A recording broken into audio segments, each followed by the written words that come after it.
हरियाणा विधानसभा के नतीजे जब से आए हैं उसके बाद से कांग्रेस इसे अप्रत्याशित तो बता ही रही है, साथ ही साथ ये भी कह रही है कि हम पार्टी के अंदर मंथन करेंगे। हम देखेंगे कि कहाँ पर हमने जो एक्सपेक्ट किया था वो एक्सपेक्टेड लाइंस पर नहीं चला, कहाँ हमसे चूक हुई। अब अपडेट ये आया है कि राहुल गांधी के आवास पर इसको लेकर बैठक हुई। पार्टी अध्यक्ष मल्लिकार्जुन खड़गे वहाँ पर मौजूद थे। इस मीटिंग से क्या क्या निकल कर सामने आ रहा है, इस पर बात करने के लिए मेरे साथ अभिषेक है न्यूज़ रूम में, जो इस खबर के सारे लीड्स पर फॉलो कर रहे थे। अभिषेक, जैसे नतीजे आए उसके बाद राहुल गांधी का ट्वीट आया जम्मू कश्मीर के आवाम को, तो उन्होंने शुक्रिया कहा भरोसा जताने के लिए जो एनसी के साथ उनका अलायंस था। लेकिन हरियाणा के नतीजों पर उन्होंने ट्वीट करके भी कहा कि अप्रत्याशित है, हम इस पर पार्टी के अंदर मंथन करेंगे। और उसके बाद हमने वो पूरा सिलसिला देखा कि कैसे इलेक्शन कमीशन तक भी गए थे, हेरा फेरी के आरोप लगाए, स्लो काउंटिंग के आरोप लगाए। अब क्या हुआ है राहुल गांधी के रेसिडेंस पे, क्या निकल कर आया इस मीटिंग से? देखिए, कांग्रेस ने एक मीटिंग बुलाई थी। इस मीटिंग में कांग्रेस के जो फेस हैं राहुल गांधी, नेता प्रतिपक्ष हैं लोकसभा में, वो मौजूद थे। पार्टी अध्यक्ष मल्लिकार्जुन खड़गे मौजूद थे। इसके अलावा हरियाणा प्रदेश कांग्रेस के जो अध्यक्ष हैं उदय भान, उनको भी बुलाया गया था। लेकिन अभी तक मीडिया रिपोर्ट्स के हवाले से जो जानकारी आ रही है कि वो शायद मीटिंग में तय समय तक पहुंच नहीं पाए थे, और भूपेंद्र हुड्डा के भी ना पहुंचने की खबर आ रही है। इसके अलावा केसी वेणुगोपाल को बुलाया गया था, वो पहुंचे मीटिंग में। तो कुल मिला के ये सारे लोग थे, और मीटिंग का मुद्दा था हरियाणा चुनाव पर चर्चा कि हरियाणा चुनाव में पार्टी की हार क्यों हुई, क्या कारण थे। जो अभी तक बातें मीटिंग से बाहर निकलकर सूत्रों के हवाले से आ रही हैं, उसमें सबसे बड़ी बात यह है कि राहुल गांधी ने कहा कि ये नतीजे बिल्कुल भी एक्सपेक्टेड लाइन पे नहीं थे, अप्रत्याशित नतीजे थे, और इन नतीजों को स्वीकार करके बैठा नहीं जा सकता। राहुल गांधी ने कहा है कि एक फैक्ट फाइंडिंग कमेटी बनाएगी कांग्रेस, और वो कमेटी ये जांच करेगी कि जब चुनाव के पहले, मतदान के पहले तमाम लोग ये कह रहे थे कि माहौल कांग्रेस के पक्ष में जाता दिख रहा है, उसकी कांग्रेस का अपना सर्वे भी था। एंटी इनकम्बेंसी को भी एक वजह बताया जा रहा था। कांग्रेस को उम्मीद थी कि दलित वोटर्स उनके पक्ष में आएंगे, जाट वाला फैक्टर भी उनको उम्मीद थी कि उनके पक्ष में काम करेगा। तो इन सारी बातों के बाद भी क्यों रिजल्ट ऐसे आए, क्यों वो 37 सीट पर समिट गए, और क्यों उनकी जीत नहीं हो पाई। तो फैक्ट फाइंडिंग कमेटी को काम दिया जाएगा कि इस बात का पहले पता लगाए।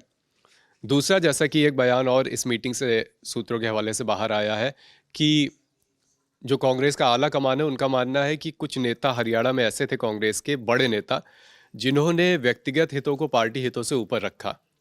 तो अगर ऐसी बात मीटिंग में हुई है तो जाहिर सी बात है ये बात भी फैक्ट फाइंडिंग कमेटी के सामने जाएगी, और वो इस पर भी तफ्तीश होगी, पड़ताल होगी कि क्या वाकई में ऐसा हुआ, क्या वाकई में किसी एक नेता या उनके समर्थकों के कहने पर 72 कैंडिडेट्स तय किए गए।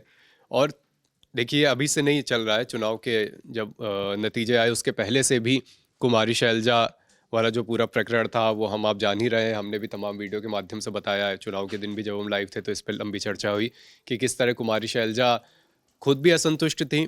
जब हमने जमघट में उनका इंटरव्यू करा तो भी विस्तार से, आप वो इंटरव्यू देख भी सकते हैं हमारे चैनल पे, कि उसमें भी बिल्कुल खुलकर उनकी नाखुशी जाहिर हो रही थी। और इलेक्शन रिजल्ट आने के बाद भी उनकी वो नाखुशी जाहिर हुई कि 2 धड़ों में हरियाणा में कांग्रेस बटी हुई थी। तो ये बड़ा मुद्दा इस समय अब बन गया है कांग्रेस के लिए। और ये हार लगातार उनके अलग अलग, चाहे राज्य स्तर के नेता हों, चाहे केंद्रीय स्तर के नेता हों, दिल्ली में बैठे नेता, सबके बयानों से ये बार बार झलक रहा है कि इस रिजल्ट को वो कांग्रेस अभी डाइजेस्ट नहीं कर पा रही है।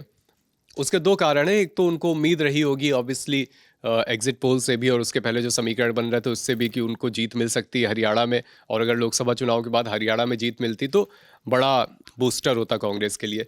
और दूसरी वजह यह भी है कि जिस तरह से कांग्रेस नतीजे आने के समय भी, जिस दिन काउंटिंग हो रही थी उस समय भी, और उसके बाद भी जिस तरह से उन्होंने ईवीएम पर असंतोष जताया है। पहले भी कांग्रेस ईवीएम पर कई बार अपनी असंतोष जता चुकी है, अविश्वास जता चुकी है, और इस बार भी उन्होंने जताया। तो ये तमाम कारण मिलकर ऐसे हैं जो कांग्रेस को लग रहा है कि हमें इसमें अब एक डीप एनालिसिस की ज़रूरत है, और यही काम अब फैक्ट फाइंडिंग कमेटी करेगी। जो अंतर्कलह की बात आप कर रहे थे अभिषेक, हमें याद है कि ये बात कांग्रेस भी जानती थी, आलाकमान भी जानता था कि अब ये कोई दबी छिपी बात रहने गई है, पब्लिक को भी इस बारे में पता है। इसलिए राहुल गांधी जब सिरसा था, शायद सिरसा में जब वो पब्लिक रैली को संबोधित कर रहे थे, तो वहाँ पर उन्होंने कहा कि आप देखिए कांग्रेस के अंदर कभी कभी आपस में बब्बर शेर लड़ भी जाते हैं, और फिर दोनों शेरों को शांत कराना पड़ता है। और फिर हमने वो तस्वीरें देखी जहां राहुल गांधी के साथ एक तरफ भूपेंद्र हुड्डा और दूसरी तरफ शैलजा साथ में चले, और पब्लिक के बीच में मैसेज देने की कोशिश की गई कि राहुल गांधी के आने के बाद से सब ठीक है, और वो दोनों को एक मंच पे लाने में कामयाब हो गए हैं। हाँ,